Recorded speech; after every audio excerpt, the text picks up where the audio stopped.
Bagi pemuda seumuran saya, sosok Tommy Lee sangat mengagumkan. Gaya permainannya di balik deretan drum saat memperkuat formasi Motley Crue menjadi inspirasi saya. Keren, penuh energi. Itulah yang membuat saya memilih drum sebagai instrumen yang hendak saya kuasai. Lahir di Poso, Sulawesi Selatan, saya tidak memiliki kemewahan untuk belajar drum. Secara finansial, saya sebenarnya bisa membeli seperangkat drum. Namun orang tua, terutama ayah, melarang saya bermain musik. Bagi ayah yang seorang pegawai negeri sipil, menuntut ilmu adalah kewajiban bagi saya, anak laki-laki satu-satunya, bukan menjadi musisi.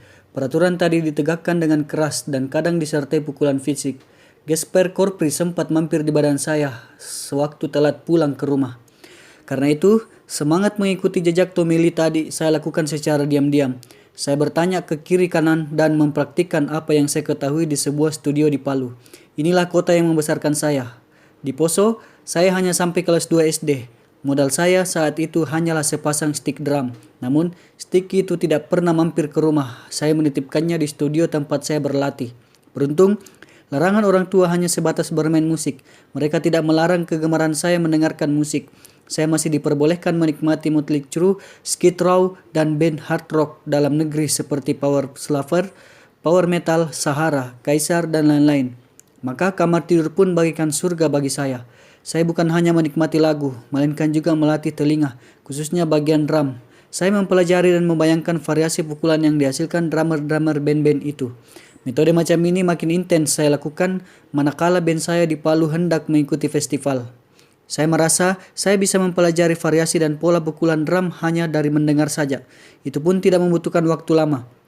Dengan mendengar 2-3 kali saja, saya bisa menirukan apa yang dimainkan.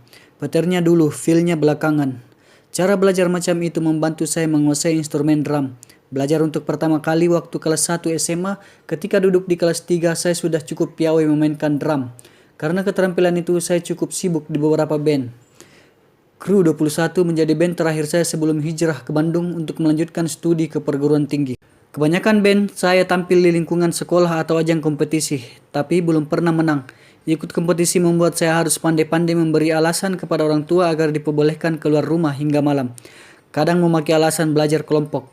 Selepas SMA, saya mendapat tawaran untuk melanjutkan ke perguruan tinggi di luar Palu. Sebenarnya, saya menolak tawaran tersebut. Saya masih merasa sayang untuk melepaskan band saya dan meninggalkan pergaulan di kota itu. Namun, saya juga sadar bahwa saya pun harus melakukan peningkatan bila ingin maju, bukan hanya dari sisi pendidikan, tetapi juga dalam hal bermusik. Maka, saya pun mengiyakan tawaran kedua orang tua saya untuk melanjutkan studi di luar Palu. Ada 3 kota dalam daftar pilihan saya, yaitu Jakarta, Yogyakarta, Bandung, dan Malang. 4 ya. Masing-masing kota memiliki perguruan tinggi yang berkualitas. Namun, orang tua saya menetapkan satu aturan dalam memilih kota perantauan. Usahakan merantau di kota yang tidak ada sanak saudara. Jangan mengandalkan saudara karena mereka bisa bercerita bila kita menderita, kata ayah saya. Saya akhirnya memilih Bandung. Malang pilihan terakhir. Dengan menumpang pesawat udara Merpati, saya dan ibu berangkat ke Bandung pada tahun 1996. Sayangnya masa pendaftaran kuliah sudah lewat. Maka saya pun menghabiskan tahun pertama di Bandung dengan mengikuti bimbingan belajar di Villa Merah. Pengajarnya kebanyakan mahasiswa ITB. Diam-diam saya pun jadi ingin melanjutkan sekolah di ITB di jurusan desain. Sayang, keinginan itu tidak berhasil. Maka saya pun tahun 1997 mendaftar di STIMIK, Sekolah Tinggi Manajemen Informatika dan Komputer Bandung, mengambil program D1. Setahun kemudian saya melanjutkan kuliah ke program S1 dan memilih jurusan informatika. 6 bulan pertama di Bandung saya masih ditemani ibu. Kami tinggal di sebuah rumah kos kecil yang sewanya Rp68.000 sebulan. Tempat kos seharga itu tidak menjanjikan apa-apa selain sebagai tempat membuang kepenatan saja. Semangat menuntut ilmu membuat saya tidak terlalu mempersoalkan kondisi tempat kos tadi. Bahkan keinginan untuk ngeband juga tidak terlalu mencuat di tahun pertama saya di Bandung. Niat saya waktu itu kuliah saja. Lingkungan tempat kos saya berperan membuka kembali semangat bermusik.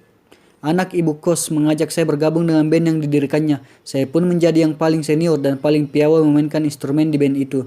Personel lain masih duduk di kelas 1 SMA. Nama band itu The Are. Saya menemani mereka hingga kuliah. Setelah itu The Are bubar. Meski dari segi keterampilan mereka jauh di bawah saya, remaja-remaja itu membuka mata saya pada berbagai aliran musik baru yang belum sampai atau tidak beken di Palu. Saya cukup terkejut dengan beragamnya aliran musik yang populer di Bandung.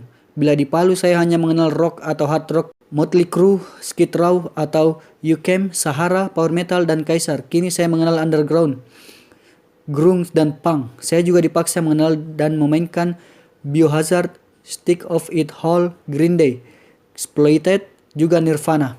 Berkenalan dengan aliran musik baru ini, saya menyadari diri saya tertinggal. Saya seperti memulai lagi dari awal. Meski demikian, saya tidak minder. Sebaliknya, saya merasa semangat bermusik saya kembali berkobar. Apalagi Bandung memberikan fasilitas yang tidak saya dapatkan sewaktu di Palu. Di Bandung banyak studio musik. Mendapatkan lagu baru juga relatif mudah. Satu hal yang membuat Bandung berbeda dengan Palu adalah saya kini memiliki kebebasan bermusik. Jauh dari orang tua membuat saya bisa ngeband kapan saja. Bertambahnya pengetahuan akan aliran musik yang ada dan sedang tren juga membuka pikiran saya. Meski di nadi saya musik rock berdenyut kencang, saya membuka diri bagi aliran musik lain.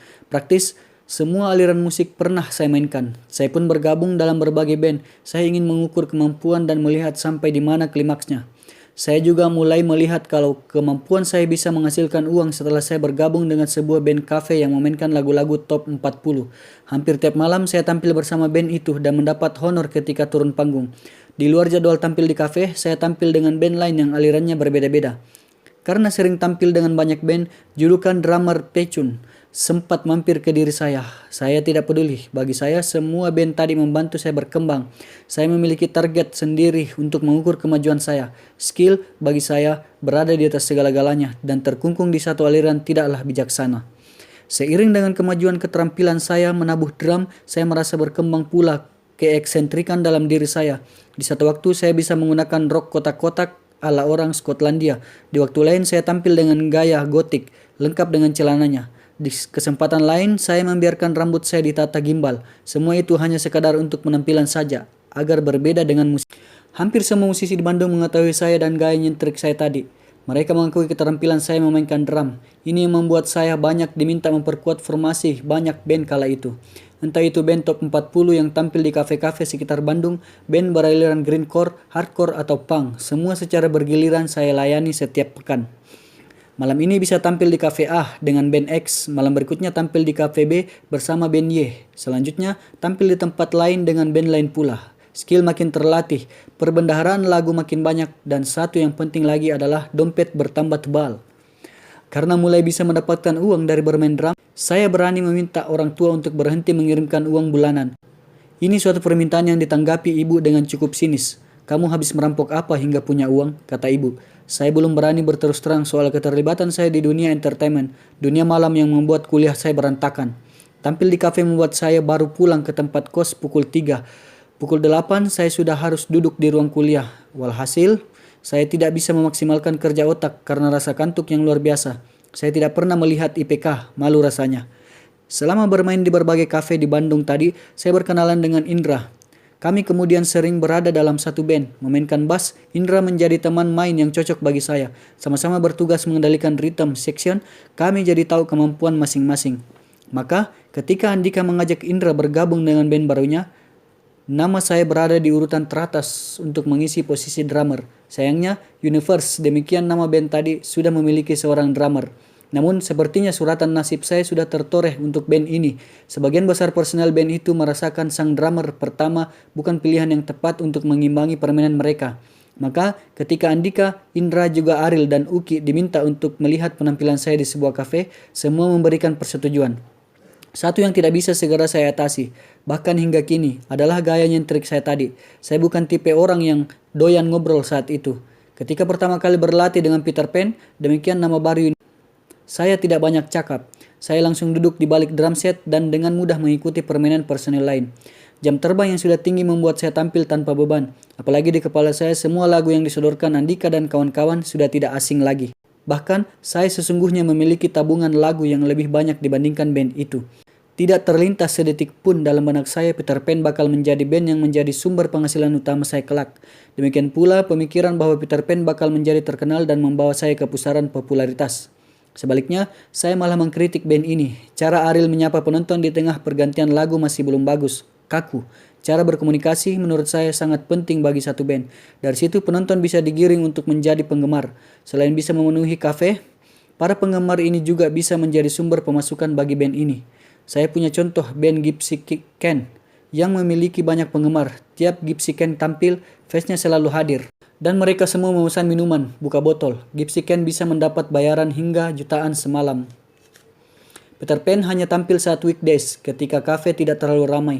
Bayaran yang diterima pun tidak terlalu besar. Namun kritik dan masukan itu tidak pernah sampai ke telinga Ariel atau saya sampaikan secara langsung ketika Peter Pan mengadakan briefing.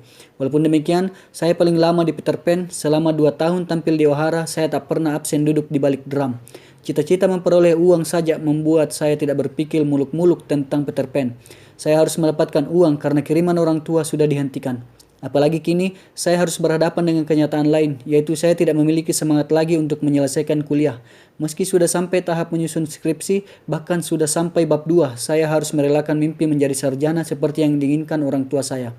Di tahun saya memutuskan untuk tidak meneruskan kuliah, Peter Pan mencatat sebuah kemajuan. Band ini ditunjuk ikut dalam album kompilasi kisah 2002 malam yang diproduksi Musika Studio.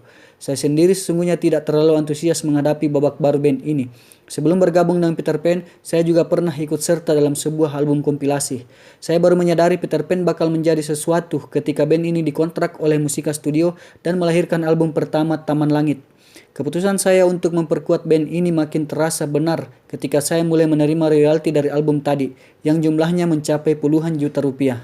Ya, demikianlah kisah Reza dalam bermusik. Semoga bermanfaat. Assalamualaikum warahmatullahi wabarakatuh.